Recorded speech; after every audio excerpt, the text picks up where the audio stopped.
Get set for laughs on the golden age of radio theater.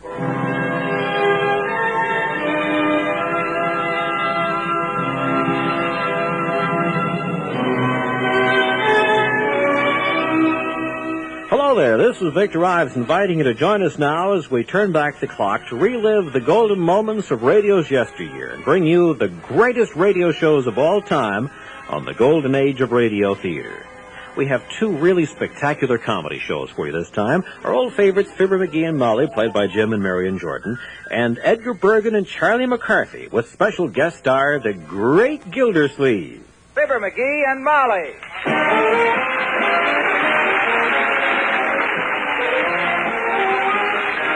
Fibber McGee and Molly, with Bill Thompson, Gail Gordon, Arthur Q. Bryan, Dick LeGrand, and me, Harlow Wilcox.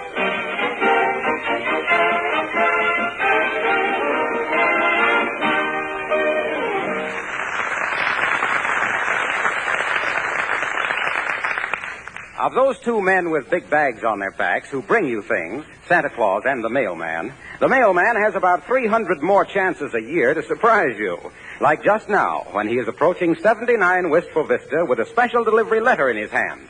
All unbeknownst to Fibber McGee and Molly.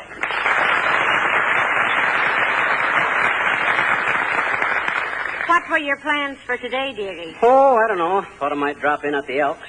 Then go past the cigar store for a minute and see who the guys have elected the next president. Maybe stop at the bank on my way home. At the bank?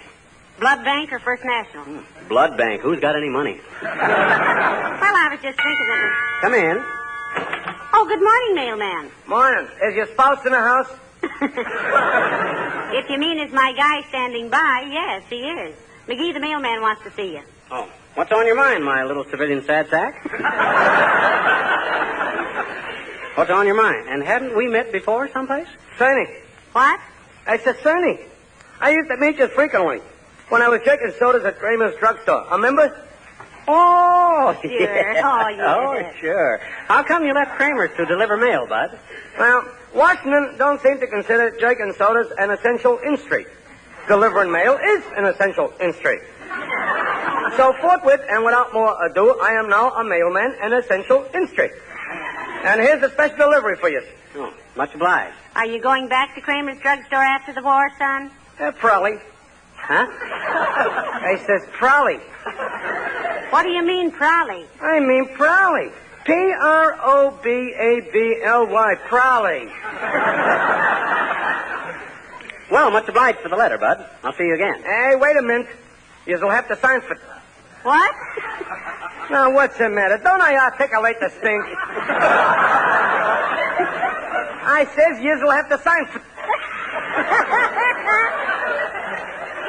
He means Weasel have to sign for it, Molly. No, not weasel, just usual. Okay, just measles. Where do I sign for it, Bud? Bomb line. Which line? Bomb. Look, B-O-T-T-O-M, bomb. Oh, well, there you are, Bud. Thanks. It's okay. All the day's work.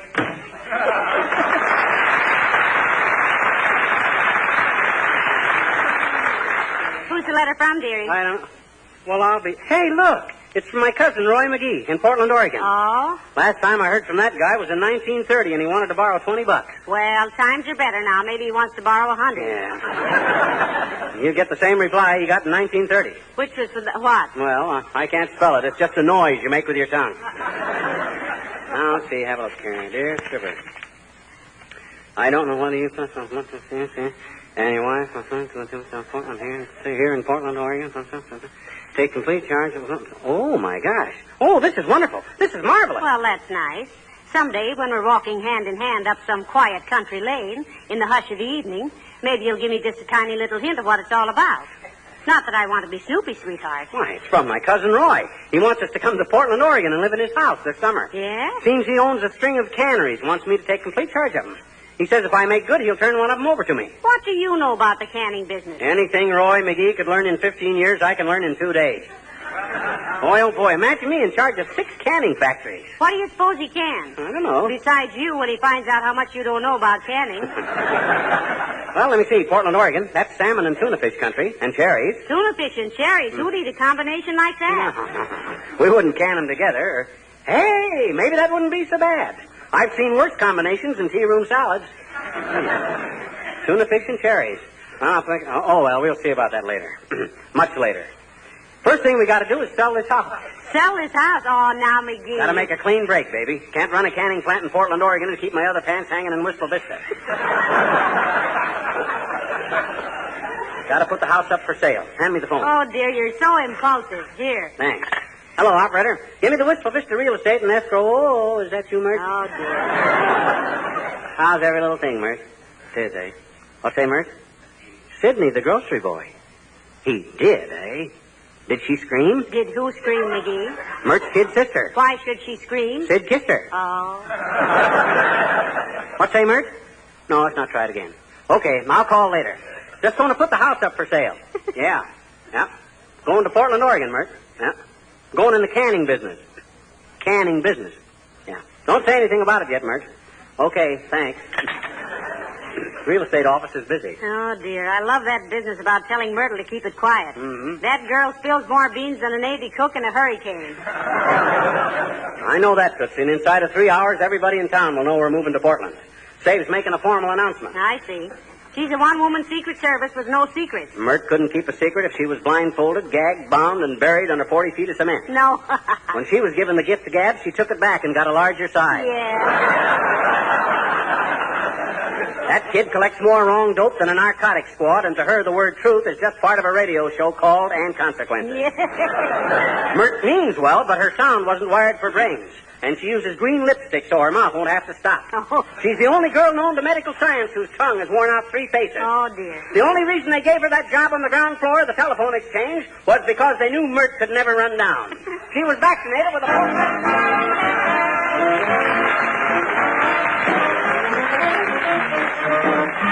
Billy Mills and the orchestra play Here It Is Monday.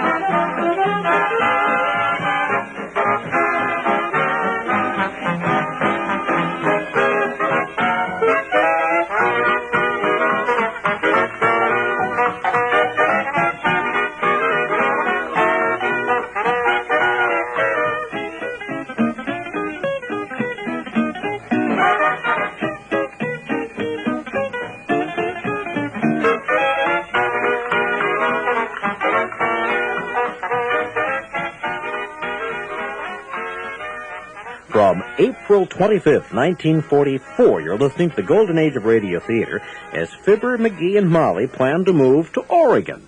Now back as Fibber, McGee, and Molly plot their move out west. As fully useless information as a 1907 almanac. Yeah. She makes more noise and less sense than a broken record of a Japanese lecture on flower You're arrangement. right. She can take a veiled hint and build it up into a 3-act play with 12 scenes and an oleo.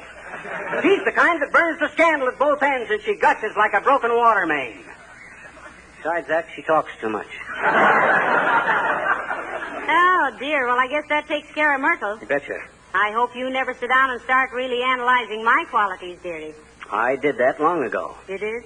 And you come out of it a very noble character. Oh, my. Shall I try that again? Now, let me see. Oh, yeah, this wire to Roy. I still think you're rushing into something you're pretty ignorant of. You don't know anything about the canning business. So what? Did Eisenhower know anything about Africa? Did Bob Hope know anything about toothpaste? Let alone Miriam Ziriam.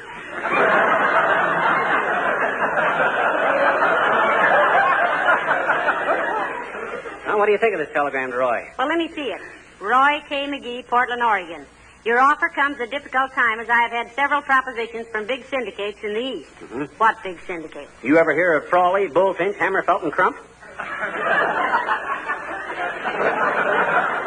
No, did you? No, did Roy? I see what you mean. Betcha. Well, now, let me see. It says here, however, family ties are stronger than mere money offers, so you may consider Portland deal okay with me. Please have small gymnasium and steam room installed in my office, as I believe in executives keeping fit. Signed, McGee. How's that sound? What's all that eyewash about executives like you keeping fit? Your idea of a day's workout is reaching for more marmalade at breakfast. I thought that was kind of impressive. They say Darryl Zanuck and some of those Hollywood big shots walk around all day swinging polo nibliks and stuff. Mr. Zanuck is a polo player, dear. Mm-hmm. You're a gin rummy player. Mm-hmm. You can walk around swinging the 10 of diamonds. Oh, what do you think of the telegram? Too long. What would you say? I'd say Mr. Roy McGee, Portland, Oregon. Deal okay. Signed, McGee. That takes all the business-like stuff out of it. Cuts the horse feathers down to a quill, if that's what you mean. Well, my gosh, businessmen like to hear things. Come in. Oh, good day, Mr. Wellington. My dear Mrs. McGee, you have no idea how much pleasure it gives me to see you again. And McGee, you have no idea.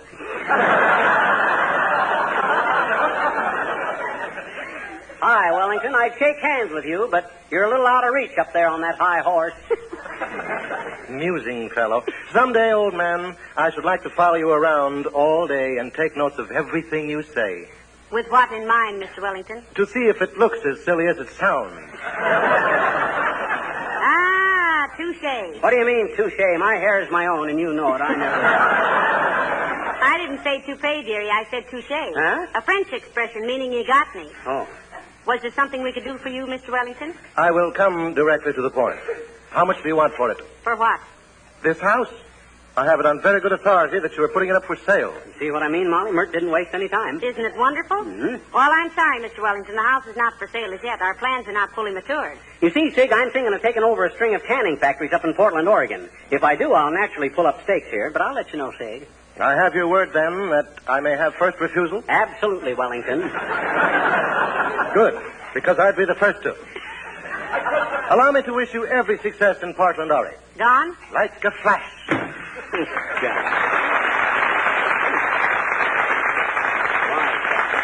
That's what a college degree does for some mugs, Molly. They spend the rest of their lives trying to make their heads fit those flat hats.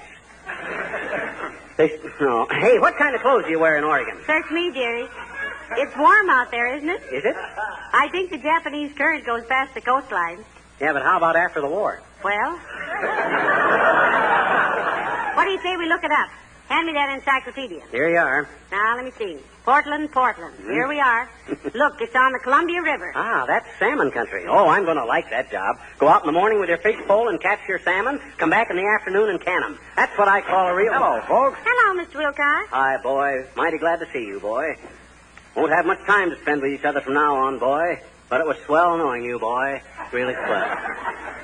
Say, what is this? Is he going to jail for a while, Molly? On the contrary, Mr. Wilcox, this is a cannery he's being thrown into. Yeah. String of canning plants up in Portland, Oregon, Waxy. Belong to my favorite cousin, Roy McGee. Your favorite cousin? You always told me he was a no-good bum. Did I tell you he had a string of canning plants? No. Of course not.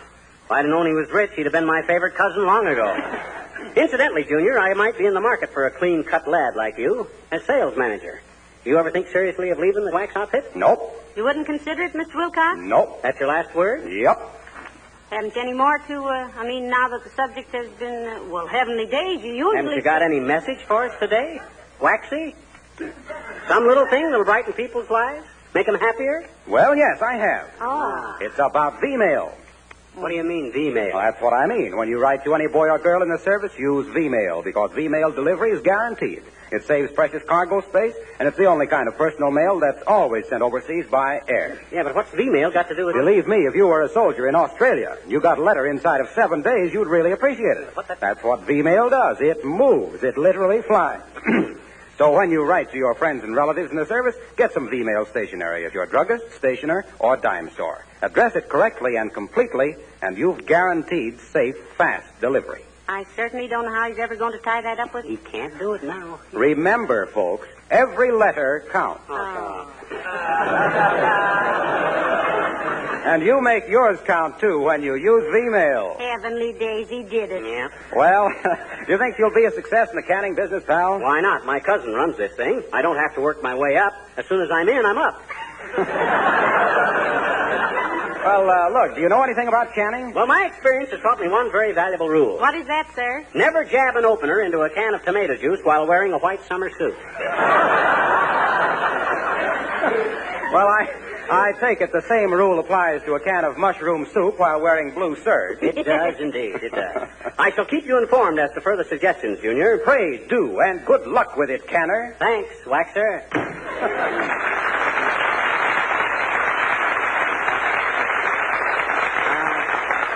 I'd like to have that boy in my organization. He's got brains and ambition.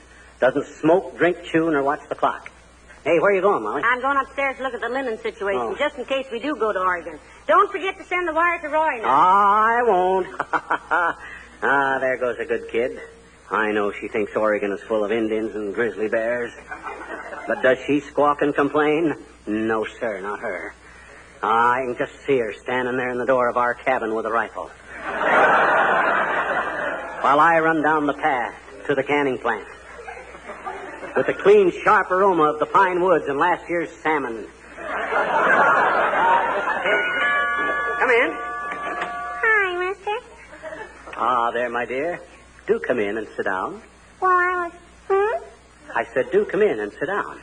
After all, I may be gone a long time, and I should like to have only the pleasantest of memories of my little friends in Wistful Vista. Come, child, sit down. Okay, mister, I'll bite. What's the gimmick? No gimmick, sis. I'm just in a sentimental mood, I guess. Mrs. McGee and I are going to Oregon. Oh. Huh? What? Sure. Okay. When you going, mister? When you? No, this summer, sis. End of June sometime.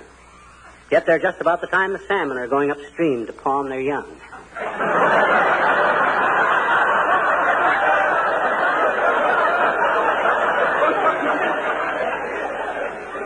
To what, mister? To pawn their young. Salmon do that, you know. That's biological in a kind of a fishy way. You see, sis, when a mama salmon wants the stork to bring her some little salmon, she fights her way upstream. Why? I don't know. Just life, I guess. All mothers have a kind of a shad row to hoe.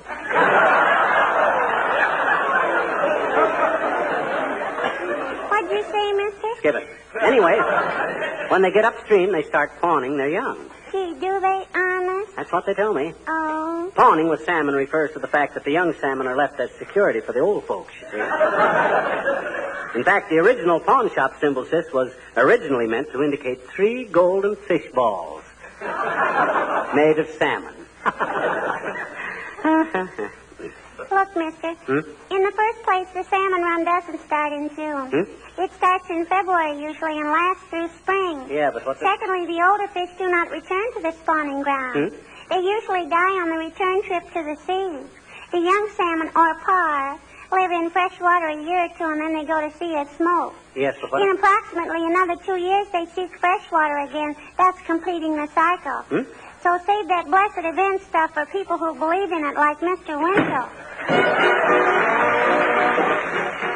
You're listening to the Golden Age of Radio Theater with Jim and Marion Jordan as Fibber McGee and Molly. Now, back to Fibber and Molly. Wire to Cousin Roy, Molly. I accepted. Aren't you glad? I don't know whether I am or not, dearie. Oregon seems a long way away. Oh, you're going to love it out there. You know, Portland, Oregon raises some of the most beautiful roses in the country. Yeah, they'd almost have to with all those fish canneries, it seems to me.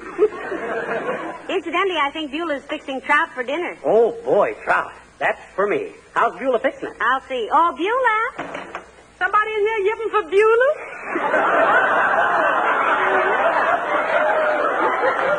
How are you fixing the trout for dinner, Beulah? Broiled with sketch butter. Sketch butter. Yes, and butter's too scarce to draw. I just thought I got to sketch it. Got some news for you, Beulah. We're thinking seriously of going to Portland, Oregon this summer. Will you miss us? No, sir. What? You won't? No, ma'am, I'm going with you. Great, Beulah, great. What did your boyfriend say to that? Who, Waldemar? Yeah. I was going to teach him a lesson, sir. Yeah, you know, we had a little set to the other night. A set two. What about, Beulah? Well, it's a big chair in my living room, and Walter would say, come here, gal, and sit on my lap. I said, no, and he said, why not? And I said, boy, that chair won't sit but one. And he said, this chair sits too easy. But it didn't, and I almost busted Walter's leg. I see. Waldemar had a crush on you, and you had a crash on him. Look at the man on the crash on him. Look at Love that man. Well, maybe a few months' absence will set Waldemar right, Beulah. I hope so, ma'am. You know what you say is the trouble with women? No, what? Trouble. Don't tell us Waldemar's a woman hater, Beulah. On the contrary, ma'am. On the positively très. He's too good looking to be a woman hater. What do you mean, Beulah? Well, sir, the proper ingredients for a woman hater are one good-looking woman and one homely man. Man say, hi, babe. Woman say, go sharpen yourself, skate. Result, one woman hater. Yeah. Well, let me know when to get ready to leave for Portland, folks.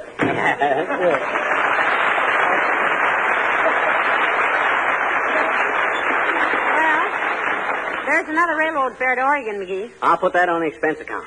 My gosh, Molly, think what my salary ought to be for managing 6 canning factories. One of them ought to pay $10,000 a year. 6 of them would pay $60,000. Wow, $60,000 a year. Why, think of the income tax on that.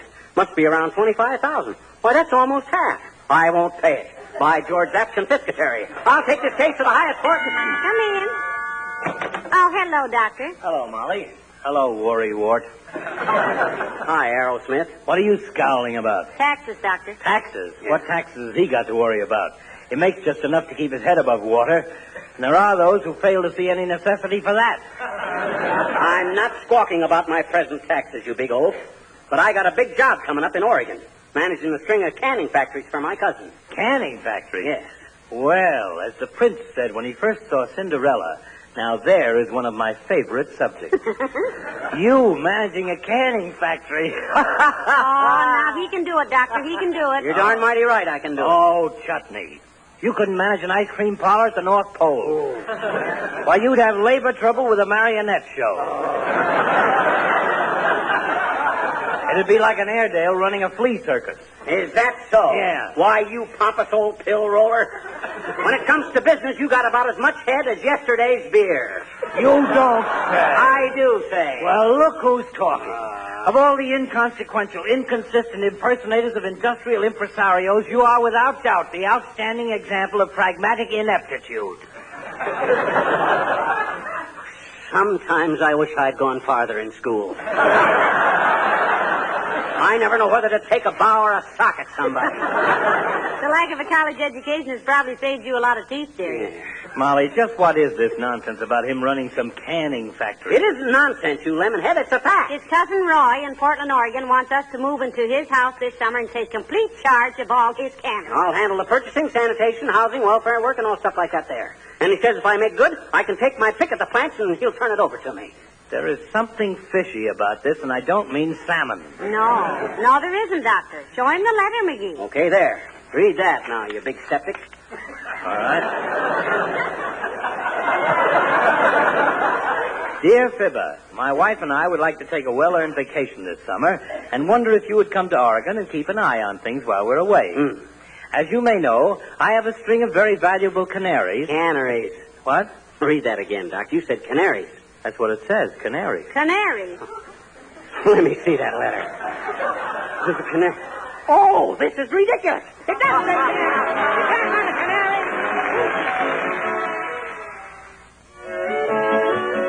What are you doing, McGee? I'm writing a telegram to Cousin Roy in Portland. What are you saying? I says your letter impertinent and insulting. You are a cheapskate and a rat, and if you ever write to me again, I'll pin your ears back with your own bicuspids. Warmest personal regards. Signed, Fibber. Very good. Day letter? Night. Night all.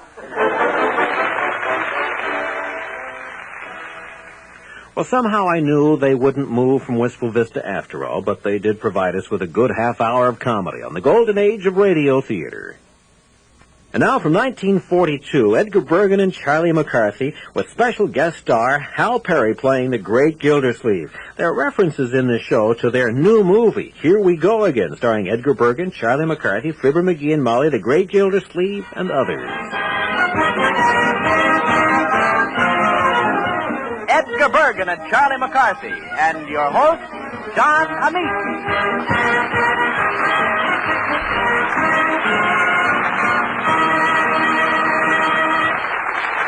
Good evening, ladies and gentlemen. Smile a while with Edgar Bergen, the music of Ray Noble and his orchestra, the singing of Dale Evans, our special guest, the great Gildersleeve, and Charlie McCarthy.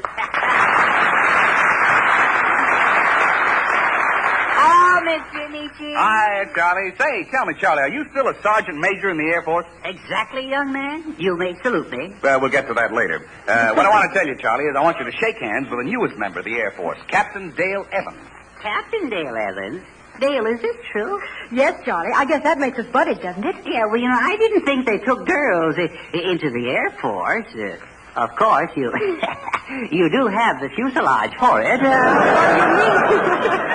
Tell me, dear, how did it happen? Well, you see, they made me an honorary captain because of a song that I wrote for the Air Corps. You wrote a song? Mm-hmm. Just imagine all this and talent, too. Here's a salute, cutie. And here's the song sung by the girl who wrote it. I'm in love with a guy who flies in the sky. It's all clear, Dale.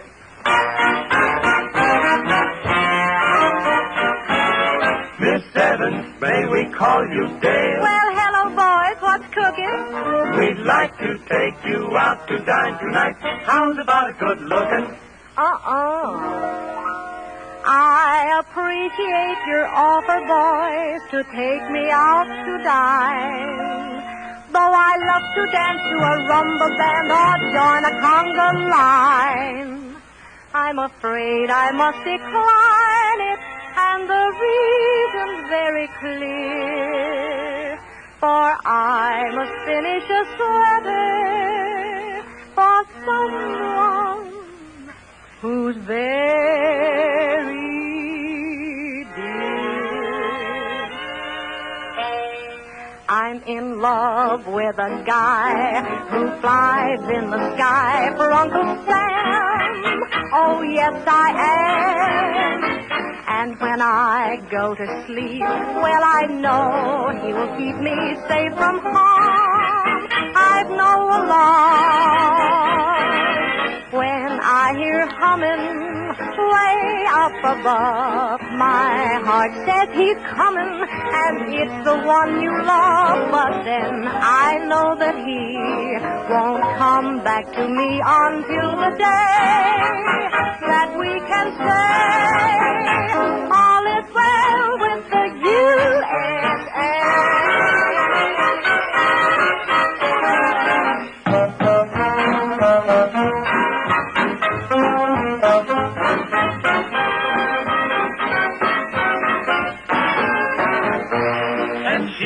Buys a bond each week 'cause she's fond of boys who fly up in the sky. Why, he's quite a fellow, so big and so brave. His slogan is mellow, long may old Betsy wave. And I know that he won't come back to me until the day that we can say all is well with the USA.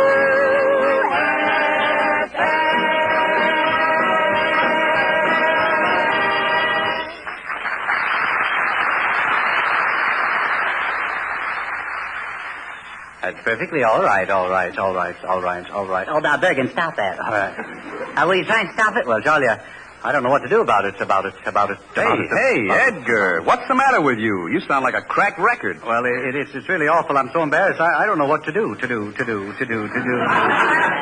guy is suffering from an acute case of aggravation of the conversation. Be awful if he got hiccups, wouldn't it? Well, Don, I'm really worried. Tell me, how do I look? I look all right, don't I? Well, Don't I? why, what do you think, Charlie? Well, he doesn't look good to me. Of course, he never did. Well, I don't think it's anything more, Ed, than a slight case of nerves. I could cure it myself by hypnosis. By hypnosis? Hypnosis, It's just so. Yeah. Well, you know hypnotism. It's a what, dear? All right. What do you say, Edgar? Do you want to take a chance? Well, I'd like to see you try it on somebody else first. You mean you don't trust me? Well, I don't know if you're any good. Any good. Wait a minute, Ed. Hold it. Now, let's see. Who can we try it on? There must be another sucker around here. Hello, chaps. Hello. Well, hello, Ray. Hi, Charlie. There's your answer, brother. Ray, I'd like to have your cooperation in a little experiment. Oh, certainly, old chap. What are you going to do? Well, we're going to employ mesmerism. Oh, is he out of work again? No, Ray, I'm going to hypnotize you. Oh, no, really? I say, that should be awful fun. Well, you know, hypnotism is very relaxing for the nerves. Well, that's jolly good, Don, because I'm very high-strung. In fact, roughly, I'm about E above high C, old boy. Well, at least he'll unstrang you. Well, that'll be nice. All right, now look, Ray, just relax. Yeah, but... Oh, I say no. But... No, you're fighting me. Now, relax. Relax. Just pretend that you're an old dish rag. Dish rag? Yes. Look, would you mind awfully, Don, if I just be a tired tea towel instead? It's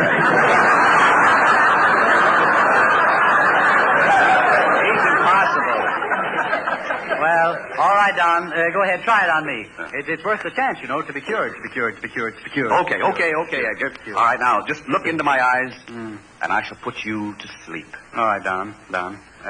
You are going to sleep. Relax. You hear nothing. You see nothing.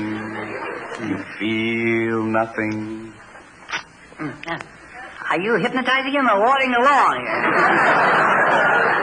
Quiet, McCarthy, quiet. Well, don't do that anymore. Oh, quiet. If he does it once more, I fix him, Bergen. Edgar Bergen, you are in my power. You will do as I say. You will act at my command. That does it.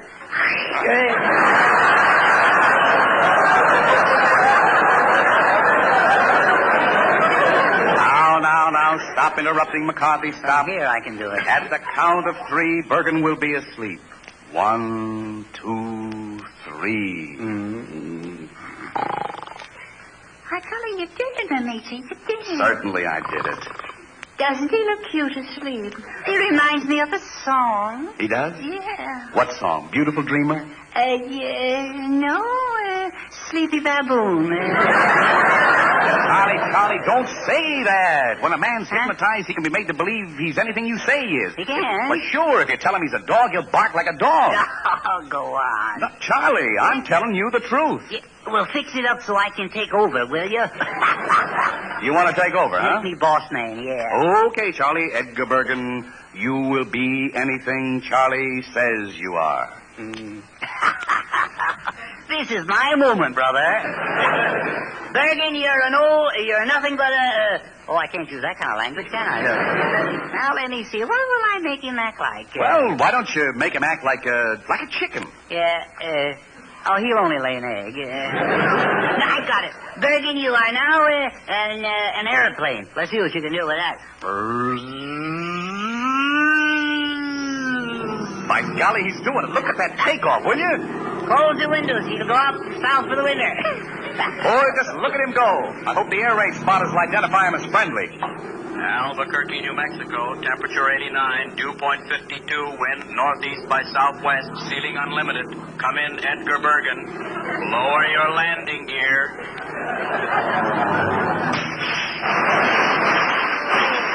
Oh, where am I? Well, Ed, you just made a 3-point crack up. I think you ran out of gas. Edgar, tell me, are you all right? Yeah, I feel fine, Don. Say, this is amazing. I think you've cured me. Are you sure? Well, I don't repeat my words anymore. Well, what did I tell you? I knew hypnotism would do it, would do it. That's right, give me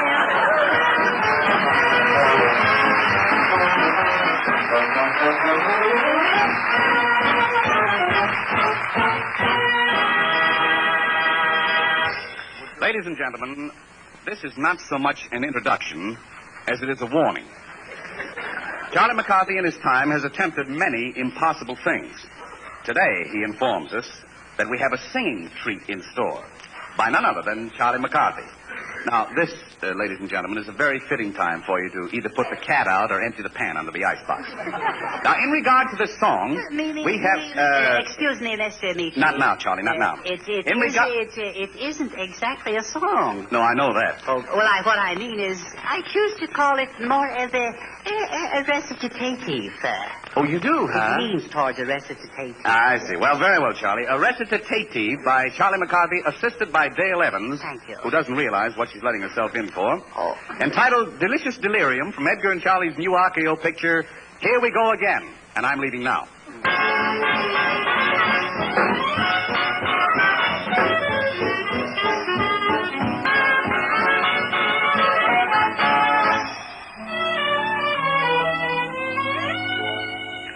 All my life, I've been a silly introvert. An ostrich with his noggin in the sand. Then I felt love's exquisite pain begin to hurt. I'm out of that old shell, and life is grand. Pardon me. I'm in a crazy daze that's strangely glorious. And, to coin a phrase, it's quite riparious. This delicious delirium, you're cute as a bug in a rug, and oh, what I'd give for a hug. I must be pretty good, yeah? Yes, you are. Gee, would you give me your autograph? In your hands I'd simply be clay. You're the monarch of all you survey. I'm dynamite, I tell you, I'm dynamite. It's plain to see that I demand a lot, Charlie. I hope I'm not too troublesome. Why, you're a cinch for everything I've got. Well, you can even chew my bubble gum. This delicious delirium, the chilliest chill that I've had. And oh, what a thrill to go mad. Oh, you're swell. Is that so? You're grand. Tut, really? And, mister, I wish you were mine. Well, I'll toy with the idea. You must be mine, you're fine, sublime, divine. Stop. Why, you leave me no alternative. I'm yours. Oh, you're mine.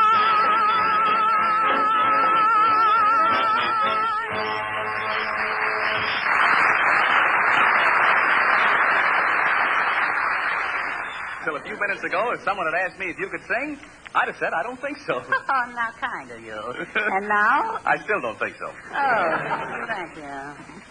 How many cups have you won for singing, Bud? Well, I'll tell you, Charlie. What year were you at the Metropolitan? At the Metropolitan? Well, it was... How long was your concert season? Well, it was just about... That's all, brother. That's all. All kidding aside, Charlie. Look, I'm your pal, so you can give me the lowdown. Tell me, just how good are you in this picture? I am glad you asked me. I thought you would be. How much time have you got to listen? Well, Well, that's enough. I'll start now. I could have told you in that time. I am the picture, Alicia. I am alone in the picture. Alone? I carry the whole darn thing. Charlie, wait a minute. Yes? Aren't you overdoing it a bit? What? After all, there are other people in the picture. Yes. Sneak in, huh? No, please. What about Fibber McGee and Molly? Oh, well, of course, besides them. Oh, besides them? Yeah. What about Ginny Sims? Well, beside her. Beside her? And I'd like to be, too. All right. What about the great Gildersleeve? Well, besides both of him. Yes. What about Ray Noble? Yeah. Well, now, wait a minute. We got to stop someplace. All right, Charlie. Okay, let's say I'm not the only one in the picture. All right. Let's just say that I'm wonderful. Wonderful. You're listening to Edgar Bergen, Charlie McCarthy Show. We'll continue in just a moment. Now back to Bergen and McCarthy and special guest Hal Perry. I beg your pardon. Yes, I do. I beg your pardon. Well, I don't exactly beg your pardon either because I haven't done anything yet. Well, you came in, didn't you? Yes, I did too. And I just want to say that I saw the picture at the preview. Oh, you did? Well, then, do you mind if we ask you something? Oh, no, anything you wish. Well, no, not exactly anything you wish either because you're liable to wish for too much. Oh, no. Yes, you wish. I have, too. No. But what is it? Well, we'd like an unbiased opinion, first of all, and you look like the typical man in the street, I'd say. Yeah. He looks like the man in the gutter. No. Yes, that's very cute. Just hold your tongue, young man. First thing you know, you're going to get me into a snap. Oh, I don't know. What we want to know is, what did you think of the picture? Would you say it was worth the money? Oh, yes, it certainly was indeed worth the money. I got in on a pass. Oh. Yes, I did. And I just had a wonderful time. And, well, not exactly a wonderful time either, because somebody stepped on my foot and it just made me see red. Uh-huh. No, I did not either, because I didn't see red because it wasn't in Technicolor. Uh-huh. It was not, and you don't need to pretend it was because I know better. I see. I have eyes in my head. Well, I don't exactly have eyes in my head because they're in my face. Yeah, well, you wouldn't exactly call that a face either, would you? You're kind of smart, and you're going to torment me and just sit there with your slurs and your jibes and your innuendo. Oh, I didn't innuendo. Yes, you did, too. You did, and I want you to know that I just don't like your attitude, and before you get me into a tizzy, I'm going to say goodbye.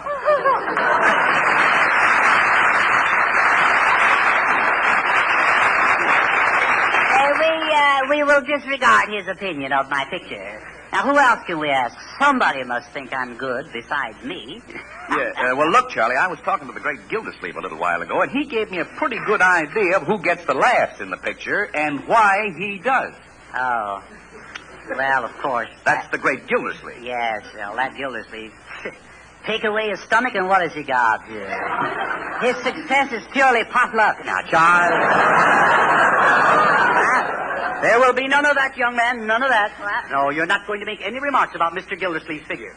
You understand? Oh, McBergen! Here he is, Charlie. Yes. Yeah.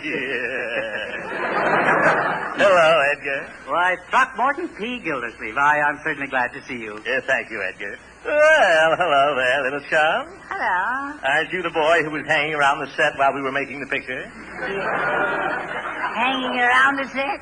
Hanging? Why, listen here, fatso. Now, that's exactly what I told you. No remarks. No. Do you understand? No, sir. No remarks. Very good, sir. Yes. I'm sorry, Mr. That's all right. Could I ask Mr. Gildersleeve a question? Well, I think that might be all right. Yes, that's quite in order, Sonny. What is it? Oh, tell me, Mr. Gildersleeve. Yes? Is that your stomach, or are you smuggling tires? By the way, Mr. Gildersleeve, what did you think of my acting in the picture? Well, frankly, my boy, I think you're another Mickey. Oh. And I don't mean Rooney. Oh. Did you hear what he said? Should I let him have it? No. What's the matter? Am I boring you, Wormwood? Not a bit, Blubberbelly. No. Well, anyway, I didn't come here to quibble. Well, what did you come here for? I came here to talk business. As a matter of fact, RKO sent me over to discuss another picture, Edgar. No. Yes. Another picture? Uh-huh. Oh, I take everything back. Whatever I said, of course I was only kidding. Incidentally, Mr. Gildersleeve, I just can't get over how you've lost weight lately. Well, exercise, you know. Lively, isn't it? Yes. Exercise. Oh, is that what it is? Yes. I can now touch my toes without bending the floor. You know, this news about a new picture is all very flattering, Mr. Gildersleeve. Of course, I will admit my recent performance was rather good. Remember, you killed Vaudeville. Oh, no. I agree with you, Edgar. With all due respect to myself, I think yours is the outstanding performance in the picture. Oh, well, thank you, but I think you did a superb job yourself. Oh, no, Edgar, I think you were the No. best. Oh, really? Yeah, really, I do. When are you two going to start rationing that gas now, Charles?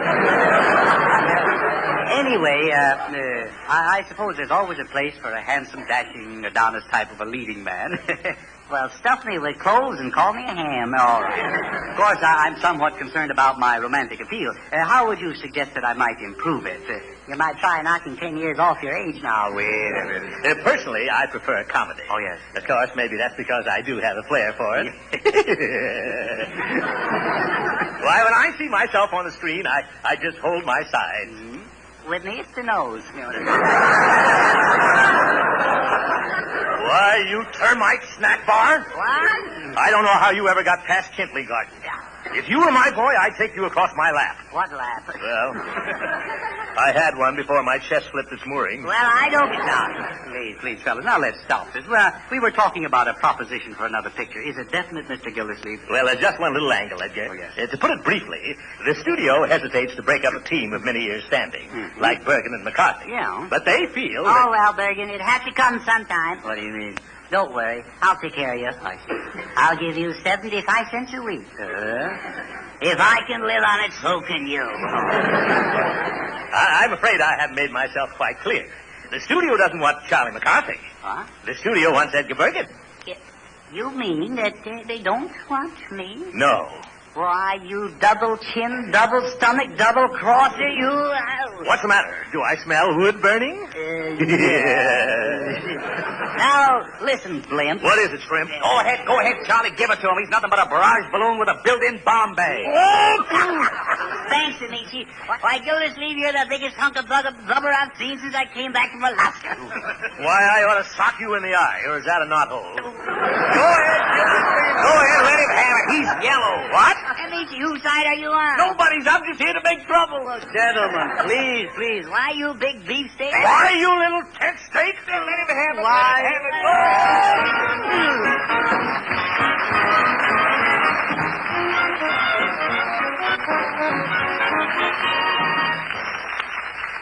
Well, hello there, Charlie. How you doing, Doctor? I don't want to talk to anybody. I'm so disgusted. I do this. What is that? Aren't you going to say something to this nice audience out here tonight? Get lost. Well, now, what a way to talk. I want to be alone, that's all. Oh, I see. Well, what's the matter with Charlie, then? I'm so hot under the collar I could send up smoke signals here. I'm mad. Oh, I see. I say, Charles, old boy, what's wrong? I don't want to appear rude, Ray. No? But drop dead. So, better not talk to him like that, Ray. You see, Charlie has a chip on his shoulder. Really? I always thought that chip was his shoulder. Get lost, will you? Oh, you certainly are in the mood tonight. I'm so mad I could kill myself. Oh, how jolly. May I watch? No, you... Young man, suppose you tell us exactly what's happened. What's the trouble? Well, if you must know, Bergen, I've been tilted, and wilted. Oh, I thought everything was going along fine with that new girl. I can't understand it. Yesterday she said I was the light of her life. Yes. Yesterday. You were the light of her life? Yeah, only yesterday. And today she trimmed my wick. Oh, oh, woe is me. Well, it's as bad as that. Yeah, she's busted my heart, I tell you. First she told me my kisses were intoxicating. Yeah. Then the next thing I knew, I caught her mixing her drinks. Oh, I... Well, what happened? Well, I did everything. I was good to her. I took her every place. Then I caught another fella kissing her. Oh, I see. This doesn't set well. No, why should it? No. I shake the tree and another fella picks up the apples. Yeah. I say, Charles, maybe you should have followed my mater's advice. Yes, she told me not to kiss a woman until I was 21. How old are you now? Well, a mater won't tell me. Oh. I don't know why I talked to him. I suffer. Oh, no, don't take it so hard, old boy. I'll cheer you up with some more of my witticism. No, that's right. Hit a man when he's down.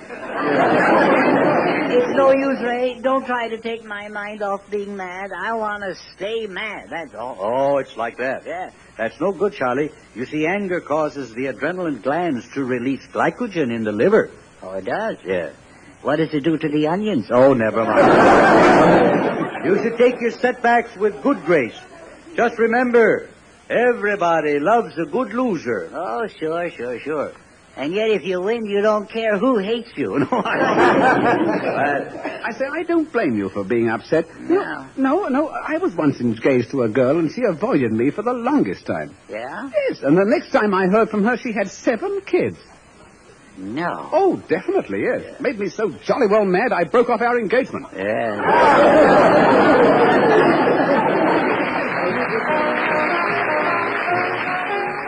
From September 20th, 1942, that's the Bergen and McCarthy Show on the golden age of radio theater. Every once in a while, we'll hear from a listener who confuses 2 programs, Renfrew of the Mounted and Challenge of the Yukon. Well, there is similarity between the 2 shows. They were both about Royal Canadian Mounted Police. Challenge of the Yukon was Sergeant Preston, and that program was produced by George W. Trendle, the man who brought us the Green Hornet and the Lone Ranger. Renfrew of the Mounted was an entirely different series. It was on CBS in 1936. And House Jameson, who was the father on radio's Aldrich family for a good number of years, played Inspector Douglas Renfrew of the Royal Canadian Mounted Police. It's interesting to note that the announcer on that show was the man we miss as host of the Miss America pageant, Bert Parks. You've been listening to the Golden Age of Radio Theater. This is Victor Ives speaking, thanking you for being with us and inviting you to join us again on this same station as we turn back the clock to relive the golden moments of radio's yesteryear, bring you the greatest radio shows of all time.